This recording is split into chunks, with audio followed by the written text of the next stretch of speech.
Welcome back to Motorsport Podcast. I'm Carrie. And I'm Mike. And we are going to chat about the Imola Grand Prix. Emilia Romagna. Can we get the full name? I do not know the full name. Do you? It's so long. Yeah.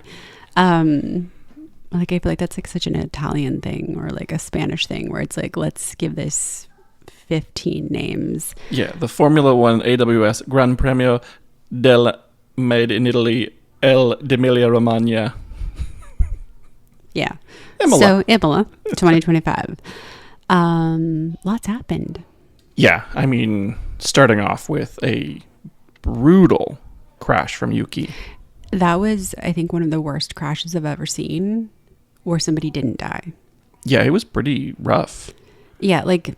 The fact that he just hopped out and scampered off with seemingly no injuries whatsoever. Mm-hmm. Very impressive. It was hard to see. Like, it was... Because, I mean, I didn't see it happen. I just saw them pan to his car. Yeah. Like, demolished. And then when they showed the replay... it was reminiscent of Joe's crash where, was it at Silverstone? I think it was at Silverstone, yeah. Where it was just like horrifying to watch. Yeah, it was really, and like the flips into the wall, the flipping back over. Yeah, like it was. He is alive because of the halo. Yeah. It would be interesting to do like a survived episode where it's like because of the halo, because I think it's really adding up at this point where it's like, I mean, I feel like he would not have survived had it not been for the halo. No, it looked like he would have had his head bounce off of some tires there. Yeah, it was just horrifying. But yeah, I'm like, and then good for him because he finished 10th. Yeah, right. Like he was able to get back into the points. Yeah. Like impressive. I wasn't sure. Like I know that they have to be cleared medically, mm-hmm. but I feel like after having a big wreck like that, you would think that like it would still kind of rock your confidence a bit. And I mean, he seemed just fine. Yeah, I think he's proving that he deserved that seat. And he started from the pit lane too, right? So it's a pretty impressive. Yeah, I mean, that car did well though. I would say, like, not to take anything away from Yuki, but given Max's performance, that car was clearly doing well at that track. Yeah, like Max said in the post-race interview, this circuit sort of favors that car. Favors the high-speed turns. The high-speed corners and straights. Yeah, so yeah, it definitely helps, but I think he performed really well. And then, I mean, they did exceptionally well with the strategy. Yeah. As well. Yeah, right? It seemed like Red Bull was like on top of the world.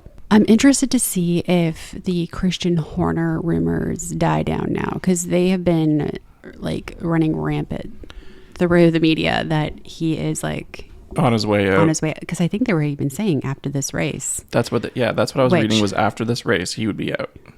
I feel like that would be a bit surprising, given both cars ended up in the points and Max won. Yeah. But I guess we shall see. Yeah, I don't know how much credibility there is to that rumor. I don't know why now all of a sudden he'd be pushed out. No, I think you would get a lot more of a grace period for poor performance. Yeah. Like they've still won 2 races this season. Yeah, Max has won twice. Yeah. So I just think that, I think that that's probably just the rumor mill. Yeah, I agree. Oscar.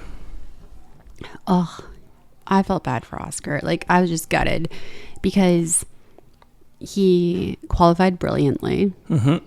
And then, I mean, you have to give it to Max, like that overtake on, like, what was the first corner. First corner. Like I mean, you don't expect someone to do that, although it's Max. So yeah, and that's what Oscar said. Oscar would have done it too. Yeah. So yeah, like I guess I don't want to say caught him sleeping because that's absolutely not true, but it was unexpected for him. It was unexpected, and I mean, good for Max. And then I think he thought he'd be able to get him back, and then it just seemed like everything went against him, including his team. Yeah, I was surprised when they pitted him so early. Yeah. They pitted him early.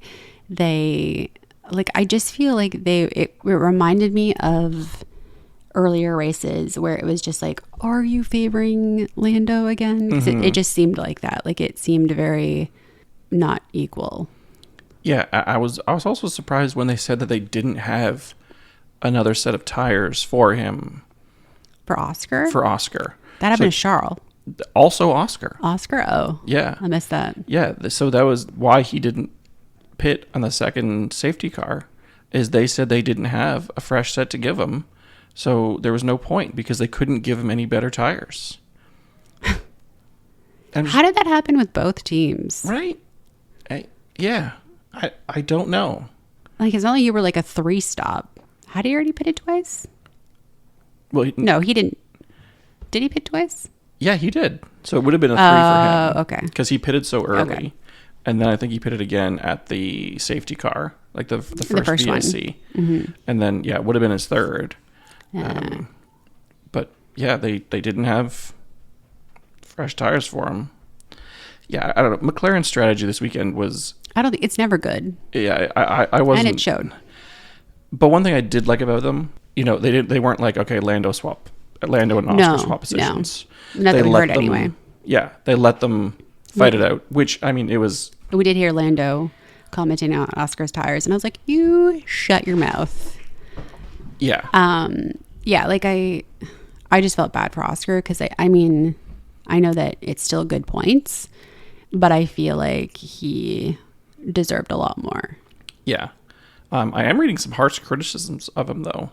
Like, I think people online are being too critical of him right now, saying that he dropped the ball this weekend and he performed poorly. And it's like, I don't think that was the case. No, I mean, the 4-time world champion, the current world champion, put a move on him that you don't see every weekend. Well, I mean, like, all the commentators remarking how exceptional it was. Yeah. And how it is one for, like, one of the best overtakes in recent years. Yeah, Max was kind of like, I wasn't sure it was going to work. Yeah.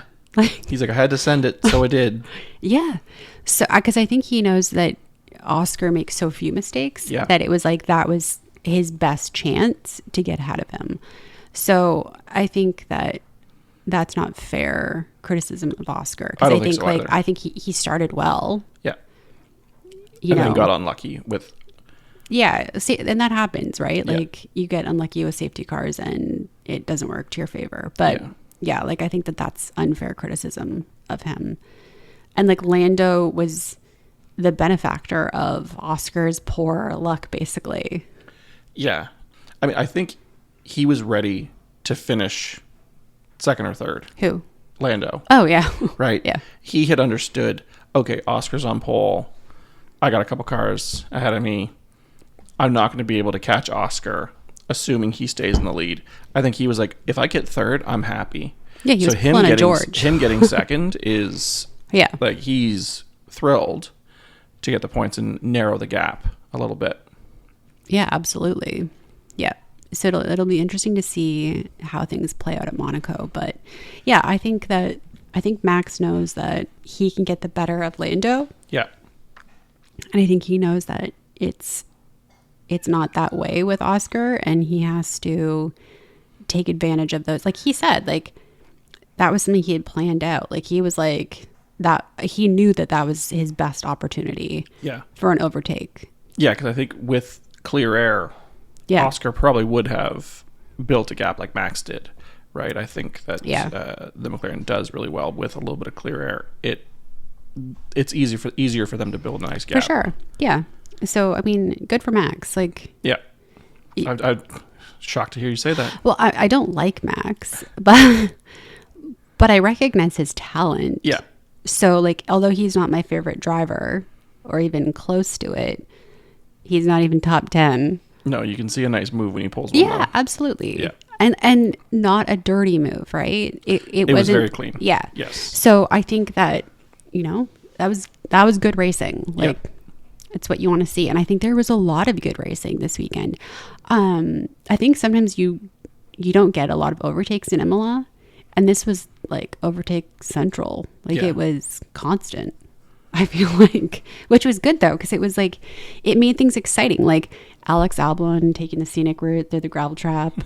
Like that was exciting. It was like, will he continue on? Will he make it out of the gravel? Yeah. Who can say? Speaking of Albon, I mean, he finished 5th, but for a while he was running in 3rd.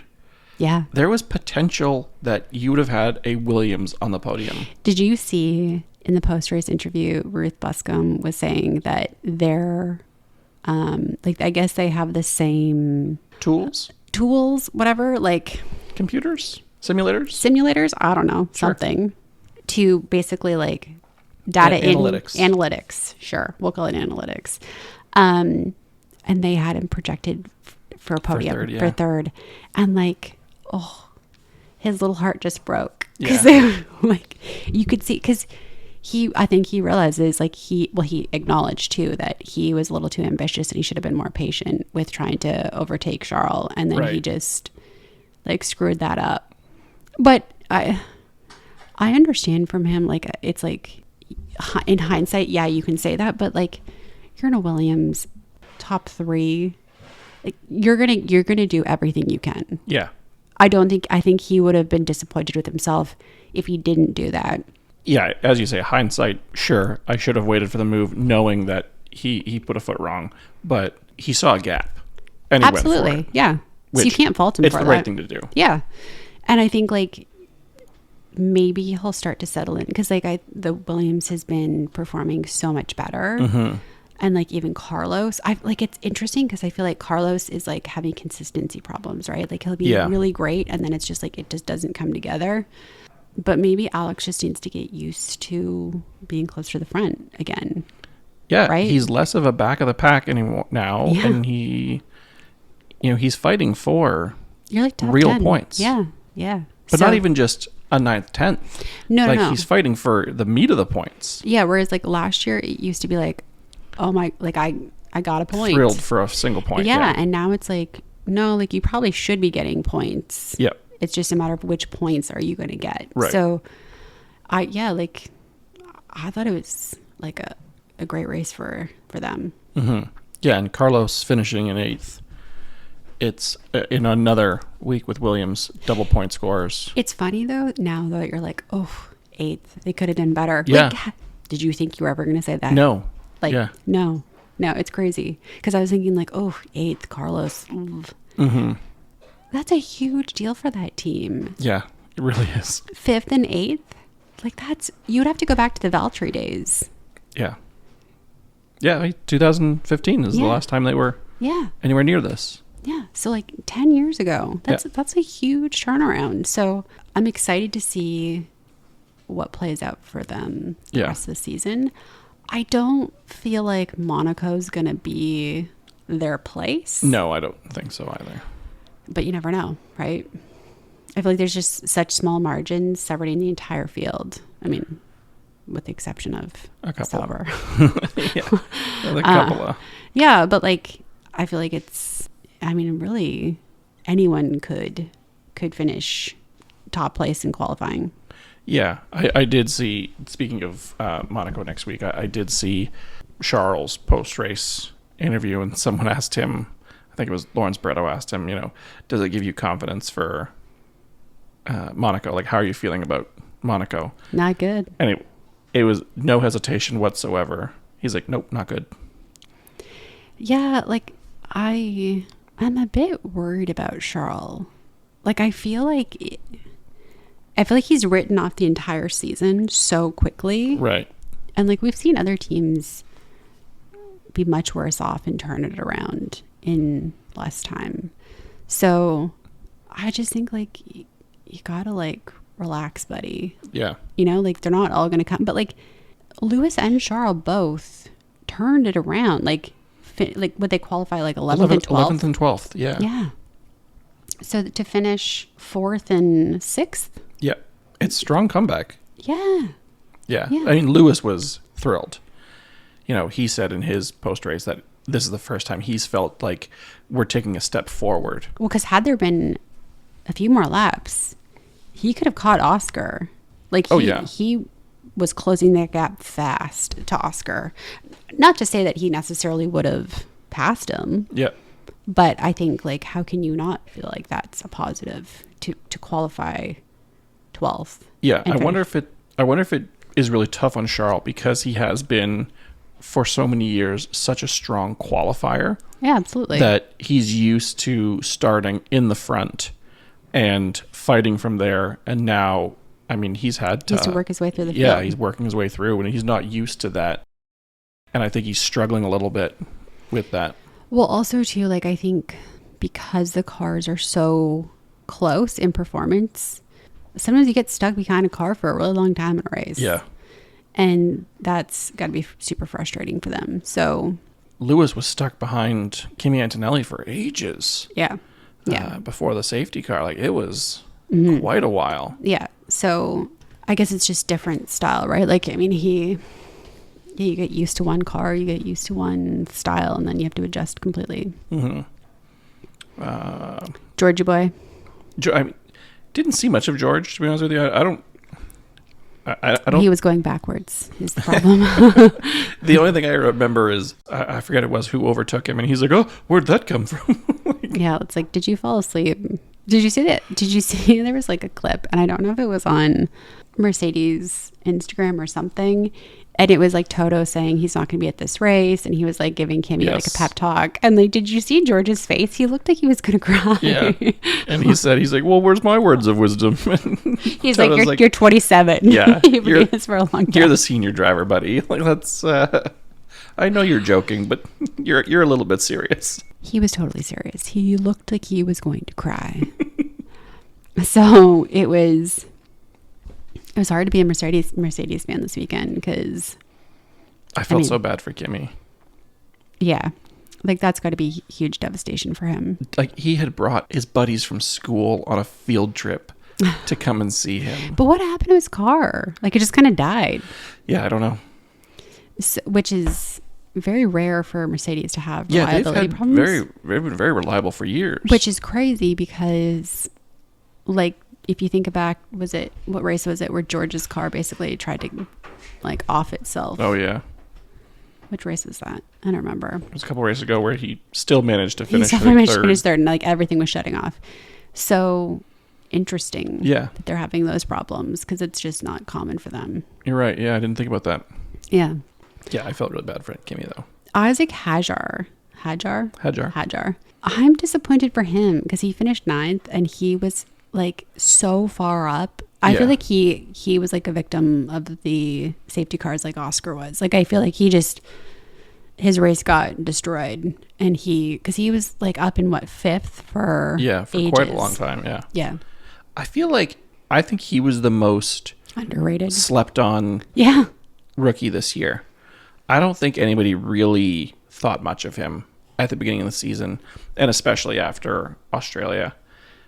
And I think he is doing so well. He's so consistent. Mm-hmm. He's performing. I mean, he's beating Yuki. He's demolishing Liam Lawson. But, like, he's consistently on par with Yuki in a V-Carb. Yeah. Yeah. He's doing really well. It's because he was running like 5th when Lawson was running like 17th. Yeah. Which is a huge difference. So yeah, I mean, Lawson finished 14th, so still a ways away from the points, and that's and 14th isn't great when you've had 2 retirements. Yeah, both of whom were ahead of you. Oh, we didn't talk about Franco Colapinto crashing his car. No, we didn't. Yeah. Which that's unfortunate because I feel like so much pressure was put on him over this whole, like, Alpine thing with Jack Doohan, and, like, I feel like all eyes have been on him, and then, I mean, it was just an unfortunate mistake, which I'm seeing a lot of comments saying how, bad of an idea it was to replace Doohan, how they did it too early, and they're not supporting the rookies. and they're not supporting Colapinto with this 5 or 6 race contract. So Flavio said that that's like absolute bullshit. It's not true. Oh, really? Yeah, he came out and said he has as long as he needs. Ah. So I think it's. But I mean, did Doohan have as long as he needs? Yeah, I agree that I think it was wrong that they put a rookie in the car and then didn't give him time. Yeah. But I do think that Colapinto is the more talented driver. Yeah, I think he's a stronger driver than Doohan. I agree. I think Flavio is a bit of an opportunist, and I think he was kind of like, well, Jack's not doing well. I have Franco. Why wouldn't I put Franco in the car? Yeah. And like, as we've talked about it before, like you can only make so many driver switches in a season. They're not going to, I think they're going to leave Franco. Yeah, I'm confident that he's going to perform He'll well enough that there'll be no demand to remove him. No. Okay, let's chat the Aston Martins, because I think they qualified higher than they should have. Well, yeah. And I think it was just a matter of like tire strategy that qualified them higher. And then Alonso got very frustrated by everything in the race. Yeah, it's a very emotional Fernando there. Yeah, but like I don't understand it, because it's like I felt very strongly that they didn't, I don't want to say deserve to be in those positions, but it was like I think they kind of finished where they should have. Yeah. I mean, I think Fernando's just frustrated that he still isn't getting any points. Right? Yeah, he's had nothing. Nothing. And like Lance's. So like that. Yeah. Like Lance's scored points this year. So that's got to be rough. Maybe he's just thinking, because what was it, 2 years ago, where the Astons at the beginning of the season, were doing so well. And Fernando was on the podium a couple times, and it was shocking. And he was so excited, and he's like, this is amazing. Great things are coming. Finally a comeback. Exactly. Great things are coming. And then they died off through the rest of the season. But you have Adrian Newey, so next year should be better. Yeah. And I've heard that he is giving pointers, I guess. Yeah, during his lunch break. During lunch breaks on how to fix this year's car. Yeah. But yeah, like I get it. Like, I mean, if you're Lawrence Stroll, like, how I would be furious with. Well, yeah. Like, I don't know how much money they've spent on this new wind tunnel. I don't know. But so much. Should not see much benefit from it yet. No. You'd be hoping for something. Absolutely. Right? Yeah. So I guess we'll see. But I guess next year it'll be interesting to see what kind of rocket ship Adrian Newey builds. Yeah. Like, so much pressure. I just still think, Lance isn't going to be able to drive a car designed by Newey. Why? He's just not good enough. That's not true. Anyone can drive a car designed by Newey. He can drive it. Is he going to get all of the performance out of it? I don't know. Yeah, I don't think so. We'll find out next year. Yeah. I would love to see Newey have some impact on it this year.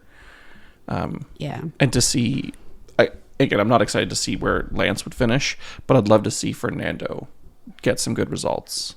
Yeah, I don't think that's going to happen. No, I don't think this year's Aston Martin's year either. No, like, not to just like completely write them off, but it just doesn't seem like they have the pace. No. You know who didn't do great this weekend? It was Ollie Behrman. Yeah, well, I feel bad for him because he absolutely made it through that red flag. When you watch the video, he was past the line. His time counted. And then they were like, no. Yeah. It's like, who did Haas piss off? Like, and I don't know. Yeah, he didn't have it at all. And then Esteban had to retire the car. So it was a weekend for Haas to forget. Yeah. It's just, Ollie's been performing so well. I even though he was starting from the back, he's done that a couple times now where he has made it up until, 10th. To snag the final point, but I guess it was just too much this weekend for him. Well, and you also had Yuki coming through with an incredibly quick car from the back, and then, I mean, as we've said, like, most of the cars are good, so it's going to be harder to just pass people. Yeah. Yeah, only Sauber really is Yeah, the worst. real bad. Mm-hmm. Yeah. Except for our buddy Nico. Finished 12th. Yeah. What a plot twist. I mean, yeah, I guess so. I was surprised. You're not surprised? Yeah, I mean, he started 17th, so I mean... And like you're driving basically like a tractor. In comparison, yeah, right? Like I'm amazed when they don't just finish dead last every time. Well, we were so used to that the last couple of years, right? Yeah. So to like actually like he finished ahead of Pierre. Yeah. And Pierre's had some good performances this season. Pierre did almost get stuck at the gravel pit, though. Yes. He was a bumping as he was going through that. Yeah. I am amazed that did not cause floor complete damage. destruction on that entire car. Yeah. I know. I truthfully, I was like, oh, he's done. Yeah. I was like, you're done. There's no way. I was impressed that he made it through, but then when watching the replay of it, how violent that cut through the gravel was. Oof.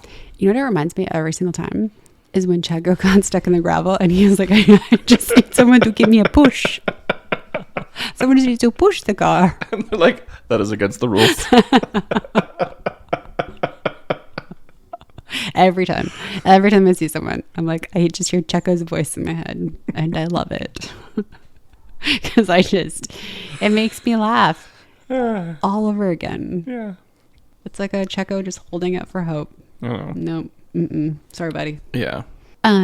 So I'm actually pretty excited for Monaco next week. Not because I think it's the most exciting race. I do enjoy watching qualifying for Monaco. Well, yeah, that's... I love the scenery. And I do love like how it's just such a historic event. So I'm really excited for that because I think it's going to be a good one because I think quali is going to be exceptional. And they introduced a 2-stop. So it's a mandatory 2-stop. That I think is... So I think that hopefully will do something. Yeah. And then, I mean, maybe it'll rain. I'm just glad that they're doing something. Right? Yeah, they're trying. I think they've recognized, yeah. Wow, it has gotten really boring. We got to try something. Yeah. I think it's going to, I'm hopeful it's better because look, last year was pretty boring. It was exciting watching Charles win his home Grand Prix. Yeah. But as far as anything else, it was very underwhelming. Yeah. Oh, wait. We forgot. It was Red Bull's 400th Grand Prix. So, like, as much as I'm not a huge Max fan at all, it was nice that they won their 400th Grand Prix. Yeah, a big deal for them. Right? Like, that's a nice thing. Yeah. That's a huge accomplishment. It wasn't their 400th victory, no, but it was their 400th start. And I think, like, that's huge. That's a lot of races, yeah. Yeah. It's been a strong 20 years for them. Mm-hmm. Like they've had some great years. The Vettel years and yeah, it took them several years to really get going, I think. But yeah, you had the Vettel years, the Max years. Yeah, the Mark Webber years. Yeah, I have more of a soft spot for Red Bull than you do. I have no soft spot at all. I know. Dislike them. Mine more so from the Vettel and Danny Ricciardo days, and I just straight up don't like them. Yeah, I know you don't. Was it true that they acquired the team for $1, or I guess not a pound? Yes. So the deal was structured so that yes, they technically only paid $1 for it, but they had to commit to the $100 million right, yes. annual running cost. Did I already ask you this question? You didn't know. No. Okay. So while yes, technically they bought it for $1 from what was it, Jaguar, they basically took on the operating costs. So, right, which was substantial. And all the debts too. Oh, okay. So it still cost them $100 million a year. Jaguar Racing. Yeah, it was from Ford. It was Jaguar Racing. Sorry. Anyway. It's a great story on how a team started and... Yeah. It's kind of like the Braun story. Yeah, right? Single year of greatness and then... With no sponsors. Yeah. Sorry, you wanted to talk about something. I just wanted to comment on a GT World Cup driver, Mauro Engel, commented on Max Verstappen's time at the Nürburgring. Oh, yeah. He went in and did a test on a GT3 and had a very impressive time. Okay. Not that it was a record breaker or something, anything like that, but it was extremely impressive. And Mauro Engel came out and said, "Oh, he did it with, different setup and all these other comments." And then Are you not allowed to change setup? You can, but his comment was, "It's not a true comparison." Max responded pretty quickly, saying, "False. Don't spread things when you don't know how the car was set up and our engine settings." It's funny because, Max doesn't really do anything half-ass. No. So for someone to question anything about, his talent or what he's done is just silly. Yeah. It's Max is, I feel like the kind of person who's going to absolutely set everything up correctly. And he's going to want whatever he's done to count. Exactly. So he wants to be compared to the other drivers because he wants to prove that he's legitimately, better. a legitimate comparison, not So it's so silly. It's so silly to attack somebody who has the talent that he has. Yeah. Also funny that Max drove under a false name, trying to do it stealthily. What was his name? It was Franz Herrmann. Franz Herrmann. Except it said Verstappen on his helmet and stuff. Very stealth. Yeah. But apparently he came in, showed up, put out some banger laps, and then just pieced out. Interesting. Create a little bit of mystery. Who was this Franz Herrmann? Who's Franz? Who looks exactly like Max Verstappen. Yeah. Oh, Max. Character. The CIA will not be calling you because you are not stealth enough. No. Or I guess the KGB. They don't exist anymore. Who is it now? Well, okay. They technically don't exist. Yeah. I don't think we want Russia after us. No, I certainly don't. We've already said enough things about Mazepin. Yeah, exactly. Well, I'm very excited for Monaco. Yeah. Cannot wait. Yeah, even even though it's sometimes a boring race, it's always fun to watch still. Yeah, because I'm always I wish I lived in one of those apartments that overlooked the track. Yeah. Not for the rest of the year, because I wouldn't want to live in an apartment because we wouldn't be able to fit in one. No. I mean, unless it was a Max Verstappen apartment. I bet you his is pretty big. Yeah. Yeah. But I'm always so intrigued by the people who aren't on their balcony. Yes. I'm you have a balcony facing one of the most prestigious events ever. Mm-hmm. And you're not on it watching. Are you in a box? That's the other valid excuse. You're not on your balcony. You're in an amazing box on the course. Perhaps you're pulling a Kimi Räikkönen and you're on your yacht. Sitting in your yacht. I wouldn't mind if we saw one of the below deck yachts just parked there.